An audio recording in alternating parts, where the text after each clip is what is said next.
Welcome to the Pub Sports Radio MLB Closing Time Show, Monday, September 27th, although it's more of a hybrid closing time show today. We're going to be doing MLB, but there's only two games tonight in MLB action, but we'll break them down, and we'll also talk Monday Night Football, an NFC East rivalry renewed tonight with the Philadelphia Eagles and the Dallas Cowboys. We'll talk side, total, player props for that game.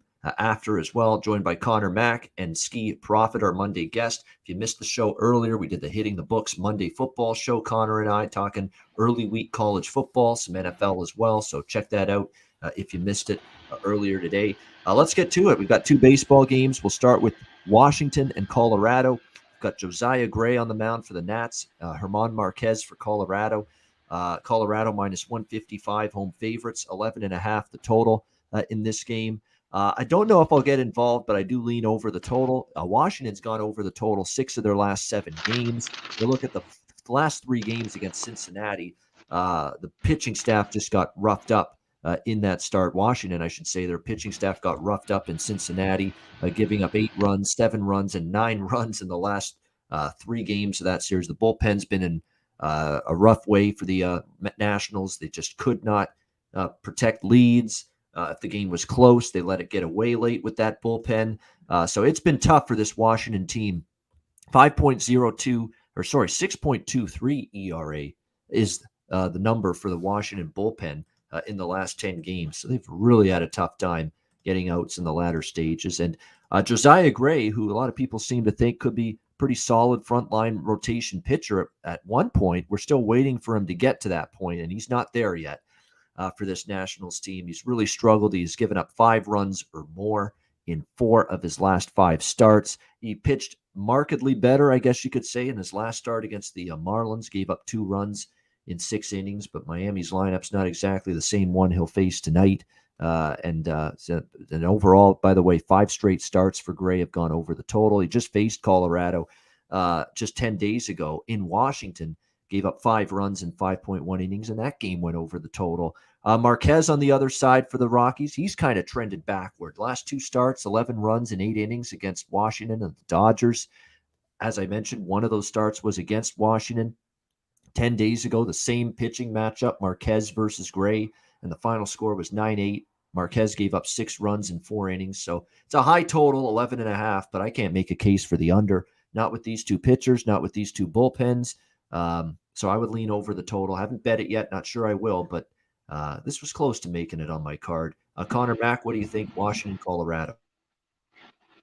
Yeah, it seems like the over. It is high at 11.5 at Coors Field because these 2 pitchers, the Gray, I've talked about. I've not been big on. Maybe down the line next year he could be better. Obviously, he was the big piece the Nationals wanted. Right now, to me, he doesn't have great swing and miss stuff. I mean, I know he throws 96, and he's got tattooed by the Rockies. Every start, I know that Marlins start was better, but that's the Marlins. They're one of the weakest hitting teams out there. The thing is, the Nats have been pretty good to me lately. The team total's 5.5 plus 110. You talked about the over. Maybe them as a dog, but the Rockies have been so good at home. The problem is Marquez hasn't been good lately, and you got to lay minus 150 or take him on the run line. The run line's just plus 105. The team total's 6.5. It's a game, I'm just going to pass. I don't love really either side. And I can't take the under here either. I only look over as well. All right, Skee, what do you like here? Washington, Colorado.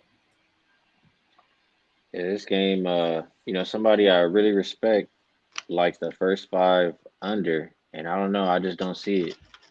I get Gray had I think it was a good start last time out, but he's been getting rocked pretty much consistently before that.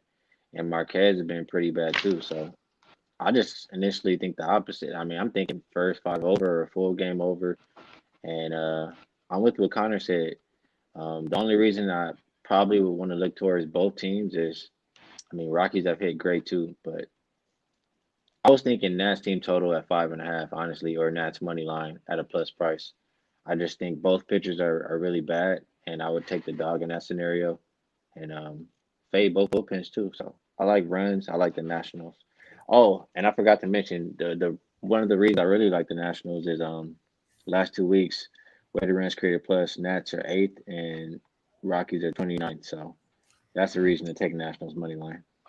All right, like in the Yeah. Washington side as well. In this one, again, you're talking a nice underdog price with a Washington team that's been, feisty. It's no doubt about that. I've taken Washington a couple of times. Remember in that Cincy series, split it up first. Thank God I split a couple of them up with the first five in the full game because the full game ended up coughing it up with that bullpen. But no, they have definitely not, you know, Yeah. turned it off, Washington, even though they're a non-playoff team. They've kept playing pretty hard, competitive baseball down the stretch. All right, the second and final game. Told you it was a short card tonight. Oakland and Seattle. Big game here in the AL West. These two teams, wild card is essentially pretty much all they can get right now. Both of these teams. We've got Cole Irvin on the mound for the A's, Chris Flexen for Seattle. Seattle minus 115 to minus 120. Home favorites, 8.5 the total. Let's not forget, Seattle went into Oakland last week and swept the Oakland Athletics and really did significant damage to their playoff hopes, their wild card hopes. And yeah, you could say Oakland revenge. And what's bizarre about that sweep for Seattle in Oakland last week is that Oakland, you think they're done, stick a fork in them, that they're not going to bounce back from getting swept at home 4 straight by Seattle, the team they're battling with. Oh, they did, because that's baseball for you, right? Just when you think the team's done, they turn around, they sweep Houston, Oakland, after dropping 4 straight games to Seattle last week. So, what do you make of this Oakland team? Jekyll and Hyde, very difficult to predict one game to the next, which you're going to get. But their offense came to life, and their pitching, of all people, Odorizzi, the combination of Odorizzi, Manaea, and Montas in the 3 games against Houston gave up 6 runs. So pretty impressive stuff from the Oakland pitching. But Cole Irvin hasn't been impressive lately for Oakland. And of course, he's on the mound tonight. He's given up 7 runs in the last 11 innings against the Angels and the Mariners. He just faced Seattle in that series last week and gave up 3 runs in 5 innings, including a pair of home runs. And with Cole Irvin on the mound, Oakland is 0-4 against Seattle with Cole Irvin on the mound. So he has not beaten Seattle yet. On the flip side, you've got Flexen on the mound for the Mariners. He's been terrific the last 2 starts. 2 runs in 12.2 innings. Seattle winning both of those games, including a victory over Oakland last week. His home ERA, we've talked about Flexen all year and how good he's been at home, 3.09 ERA for him at home. Seattle, a very impressive 20-9 this year in 29 starts for Chris Flexen. Contrast that to Oakland. They're 2 games below 500, 14-16 on the year with Cole Irvin on the mound. So to me, I get it, revenge for Oakland. They're off a nice home sweep against Houston, but at this price, I'm looking at Seattle first 5 in full game, and that's the side I'm on there with Oakland, Seattle tonight. Conor Mac, what do you think here with the A's and the Mariners? Yeah, I just like flexing at home here. I'd only be on the Mariners minus 115. Irvin hasn't been good in these starts in Seattle. He's just been okay. He goes about 5 innings, like he's talking about. He's given up 4, 3, the last one 3. It probably could be similar. I'm not a big Irvin fan. I think his record kind of speaks for itself. This 10-14, decent guy. He doesn't throw that hard for a big lefty. I think, and the Mariners kind of have the A's number this year. You know, they've kind of kicked their ass. So give me the Mariners here tonight. You could look at their team total. It is juice. It's only 3.5. It's minus 135. I mean, if you want to go that route with the Mariners here. All right, Skee, anything here that you like, Oakland, Seattle? I went back and forth on this game, and when I was looking at it at first, I know you mentioned it, Irwin 0-4 on the first 5 versus Seattle. Then I looked at Flexen because I know he's one of the most profitable pitchers on the first 5. He's 7-2-1 his last 10. So I would have to lean towards Flexen there on the first 5, and also his last start versus Oakland. I think he went about 7 innings and only gave up 1 run, so I like that. And as far as Connor saying they dominate Oakland, I think the record is 12-4 on the season, so that's definitely true. Yeah. But when I look at how both teams have been hitting the past couple of weeks, the advantage goes to Oakland at 11 weighted runs created plus, and Seattle is 21st. And I look at the bullpens the last 2 weeks, Oakland 3.69, Seattle 4.58. So I don't like the starting pitcher for Oakland, but if I had to play pregame, I probably would take Seattle first 5. But I would be looking for opportunities if it's a tie game. Once the bullpens come in for Oakland live. Yeah, definitely. Definitely might not be a bad way to go. These are Oakland's bullpen's kind of, gotten the kinks out of their system. They had a rough run for August, early September, but pitched a little better lately. We'll see if they can get that bullpen better. Of course, it's not going to matter if Irvin doesn't pitch better, and that's where it's got to start for Oakland tonight because he's definitely not been great the last two starts, and he's had a tough time beating Seattle in the past. And you got to look at it. You got to look at this for Oakland, this series the way Seattle looked at it last week, because last week they were trailing Oakland going into that series. They swept them in four straight, and then they passed Oakland in the standings. Now it's the other way around. Oakland's got to look at it like we got to win every game in this series because we're one back of Seattle, and we're still three back of the second wild card team, which is Boston. In the American League right now. So big series there once again for the second time in as many weeks with Oakland and Seattle. All right, let's turn our attention now to Monday Night Football. Obviously only two MLB games, so football is definitely going to be taking a center stage tonight. And with that in mind, we'll look at the matchup taking place tonight between the Real quick, Ian. Yeah. Real quick, if we don't do it, if we're not going to run it, I'll just throw out take the Mariners, but take France as Jack of the day. We don't need to run it. 4 for 9 with a homer. He's plus 500. And so is Torrens. He's 4 for 7 with a homer. He's plus 500 off Irvin as well. Just two guys plus 500. That's probably the only two guys I'd consider betting anyway, because I didn't bet anybody from the Washington since Colorado game.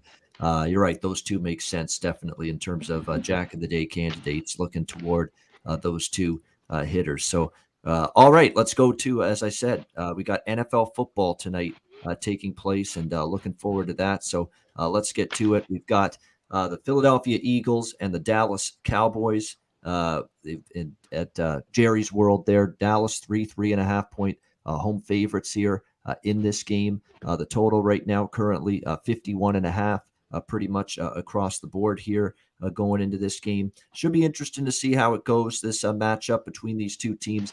What do you make of Dallas, guys, last week in terms of, we saw some defense from them finally. I mean, the defense was terrible last year, couldn't stop the run, couldn't stop the pass. It was a big issue for the Dallas Cowboys. But all of a sudden, last week we ended up seeing that team defensively, Skee, unfortunately, against your LA Chargers last week, play very well, come up with critical stops, fourth down stops, good red zone defense. In that game, played better. Now the Chargers shot themselves in the foot, and I think that's kind of what you're hinting at with the penalties and pass interference, offensive penalties, holding penalties. Then they were a lot better not having those last week. Well, that was until they got to the drive where they had to settle for a field goal. They had against Kansas City yesterday. They had to settle for a field goal because of some penalties, but still, their execution was a lot cleaner yesterday, the Chargers. And for some reason against Dallas last week it wasn't, but I give Dallas a little credit. You got to, because you at least saw progress from that defense. Now can it carry over into tonight? That's the big question. And I just don't know what to make of Philadelphia's offense just yet. They did nothing against San Francisco. Jalen Hurts looked pretty poor in that game. They couldn't run the football, couldn't get much going through the air. And that followed up a very impressive game that he had against Atlanta, but that was Atlanta that he did that against. So where are you right now with this Philadelphia offense? I'm not sure at this point in time. That's why for the total in this game, it makes it a little challenging to bet it because it's a high number. I don't know how good the Eagles offense is, and I don't know how good the Cowboys defense is because I did see signs of life. I did see them get some pressure. All of a sudden, Leighton Vander Esch and Jalen Smith are playing well again. Micah Parsons had to move from linebacker to pass rushing role because of injuries to Randy Gregory and DeMarcus Lawrence on that Dallas defense. And I thought he played pretty well in that game and got some pressure on Herbert and that Charger O-line. So I liked what I saw from Dallas's defense, but I also don't want to be victimized where if I take the under tonight, that I'm all of a sudden going to see the Dallas defense we saw most of last year, which couldn't get a stop against anybody pretty much. But no, I think they're going to get bet. Look, Dan Quinn is a respected defensive mind. He's not a guy that had much success as a head coach with Atlanta. It ended poorly for him there.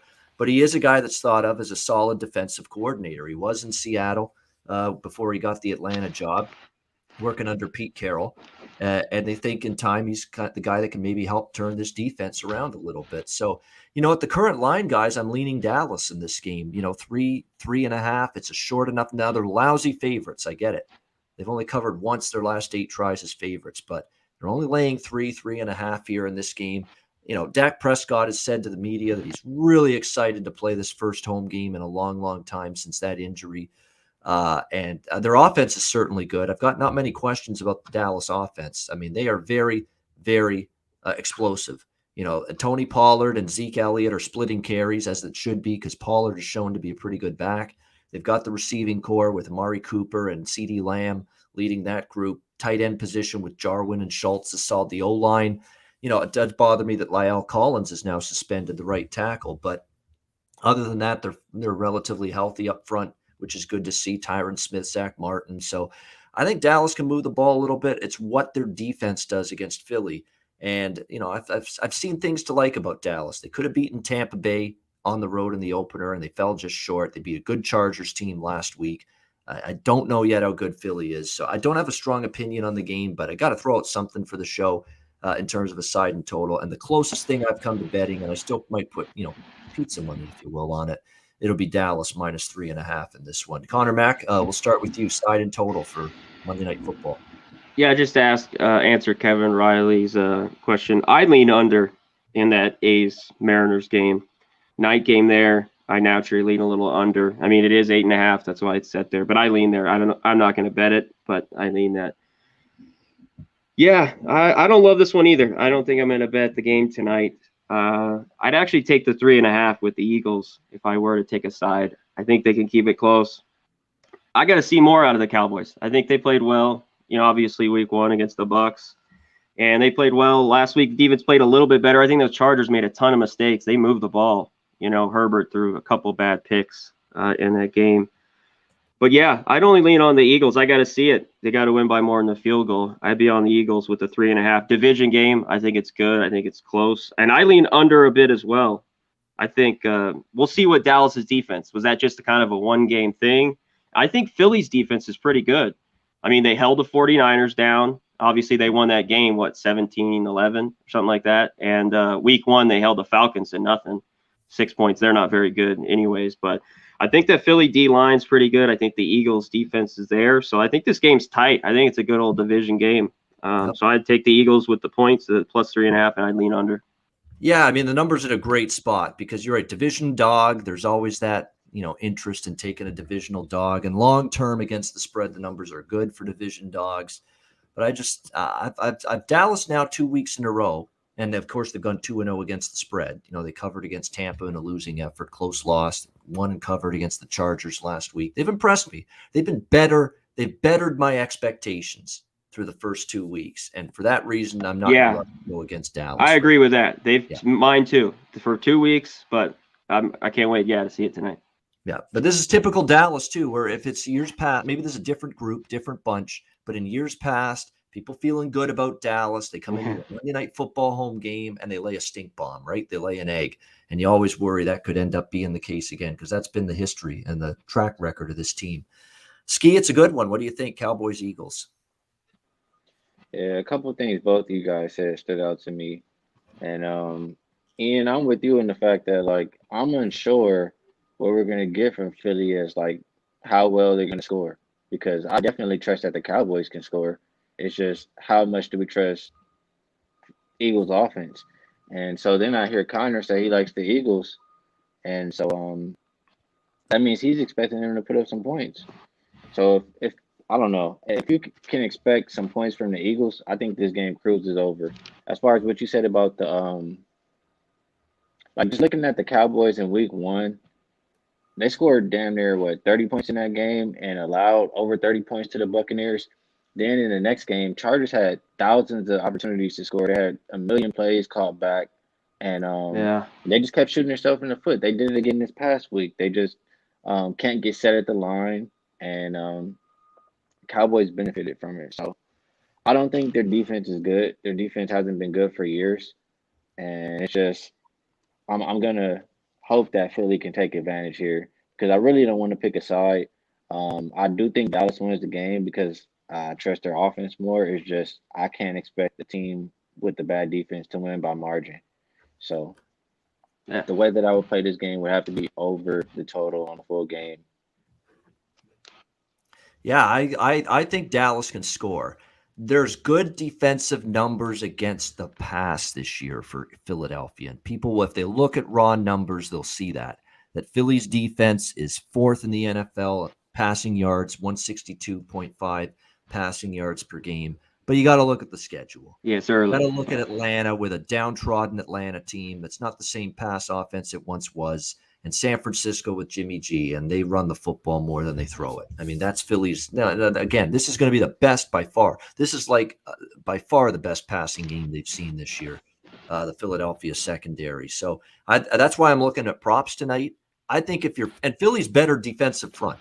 That's the strength of the Philadelphia defense. The front seven, it's very, very strong. Fletcher Cox and company, they're up front. They can wreak havoc. Good against the run. Better up front than they are in the secondary. I think you can attack them vertically if you're Dallas tonight. So that's why, from a prop standpoint, I'm going to transition to props. And Sam, I like your thought there. Cowboys team total. That might be the best way to go if you like Dallas. 27.5. That they can get to 28. You don't have to worry. Is that defense legit? Is what we saw last week the real thing against the Chargers, or was it just a mirage? Was it just an aberration? You don't have to worry about that part of it if you just take the team total instead. So I like that, Sam, the over 27.5. I wouldn't talk anyone out of that bet. Dallas team total over 27.5. But player props wise, I'd look at Dak Prescott pass attempts over, completions over. I'd look at some of the receivers like Lamb over receptions. Someone in the chat likes Lamb over 6.5 receptions. I like that. He's targeted Lamb a ton.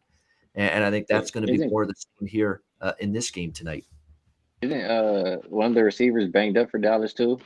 Cooper, I think. Yeah, Cooper. Gallup's out though. Yeah, Gallup's definitely out tonight. Last I heard anyway was that Gallup was definitely not going to play tonight for the Dallas Cowboys. So that's not surprising because he's been out for a while and he's on IR. But I think Cooper's good. Cooper has been banged up, but he's going to be good to go. He's got the rib issue, but he is going to play tonight against the Eagles. And of course, you got CeeDee Lamb, who again already this year. Think about this already.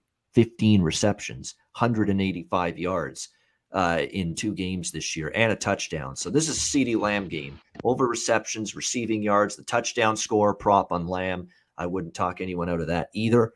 I think it's a Lamb night. He'll get, and I also like I said, Prescott over completions and pass attempts because I think he's gonna throw the ball more tonight because of the defense that he's facing.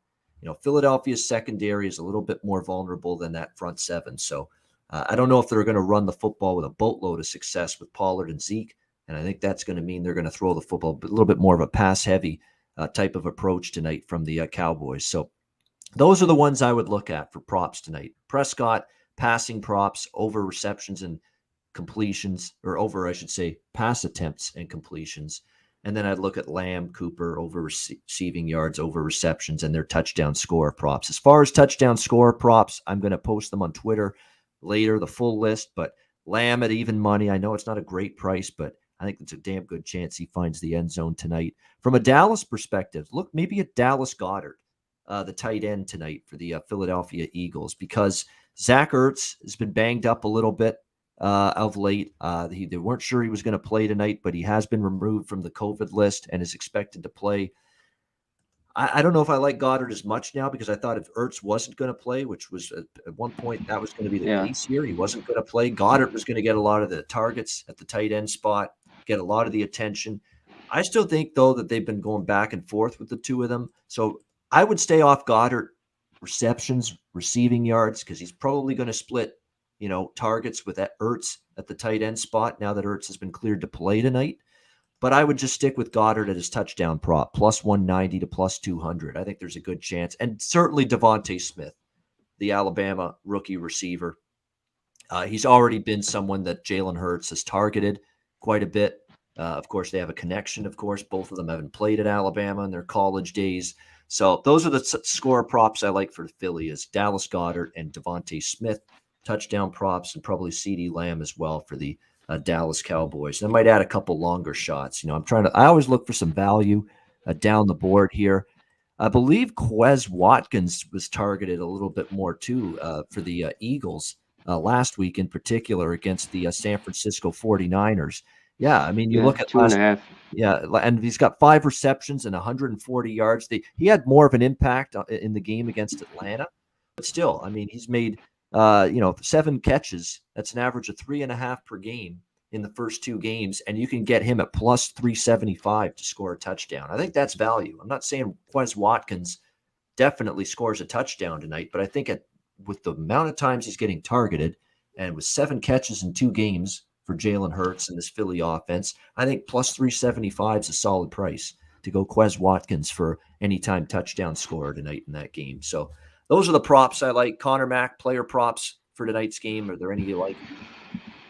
Yeah, I think Jalen Hurts, he just constantly seems to get over 60 yards. I think he can get over the 54 and a half rushing yards. I mean, he's always got to run it to get there. I also look at Dak, maybe. His is 12 and a half.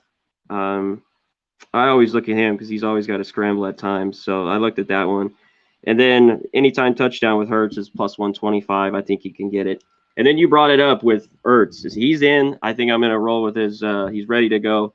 I'll take over 18 and a half receiving yards. I think he can get that with just a few catches in this one. What else was I on? I looked at Watkins and Pollard. They're both high juice with these, but over 2.5 receptions with those two guys.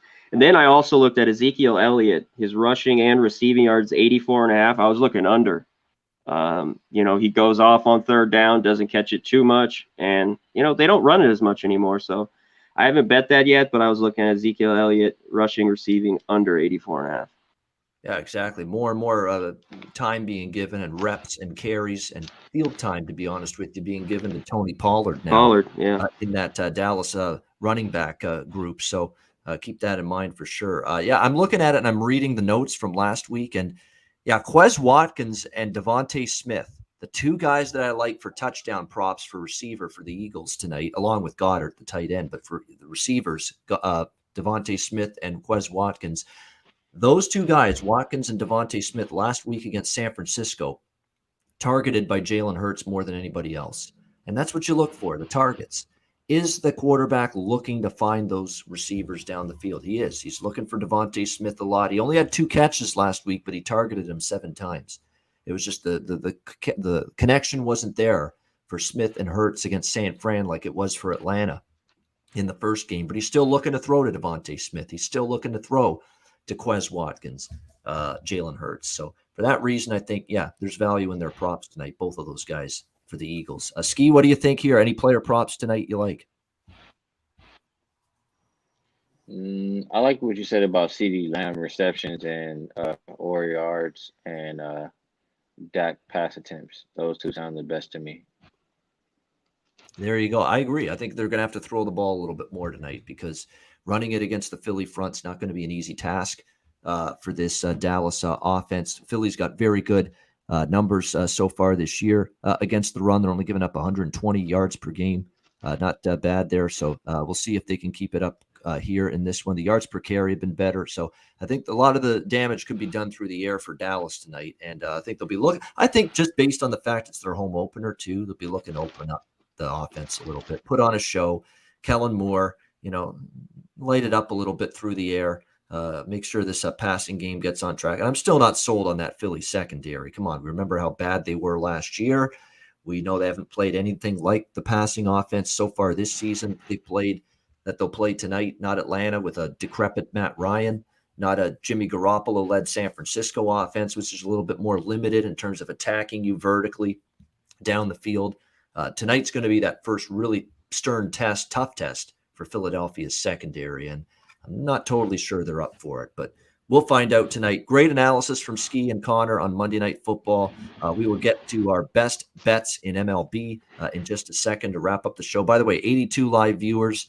Hit the like button if you haven't already. There's only 2 games, so we didn't really I forgot to do the 7th inning stretch because there's only 2 damn games. It's usually later in the show. So we'll read off everybody in the chat now. Shout out everybody. Real Deal Prime, Johnny K, Jason Campos, DeGloria Charles, Not Applicable, Rodney Barton, Luke Murphy, MMA Locker Room, Crystal Warren, Brian Watson, Not Applicable, Kevin Riley, Michael Robertson. Thanks to everybody joining us here in the chat today. Whack Prescott. Hopefully Dak doesn't play whack tonight. Hopefully he plays good for the Dallas Cowboys tonight in that game. Sharon Pulliam, Ouroboros, PRS full, Billy Pilgrim, Sam Calmer, Danzo, Francis Larocheliere, Dave and Cal 48. Appreciate Lotus Scalper. And that's about it, I believe. Yeah, no, Joe Chris, Robert Cherry, Hoops 590, LJ from H-Town. Thank you for joining us here on the Closing Time Show. We'll get to our MLB best bets in just a second. Not much to choose from, but we'll give you one anyway, because that's the kind of giving people we are here on Pub Sports Radio. We'll get to that in just a sec, but first, Manscaped Southtown 101.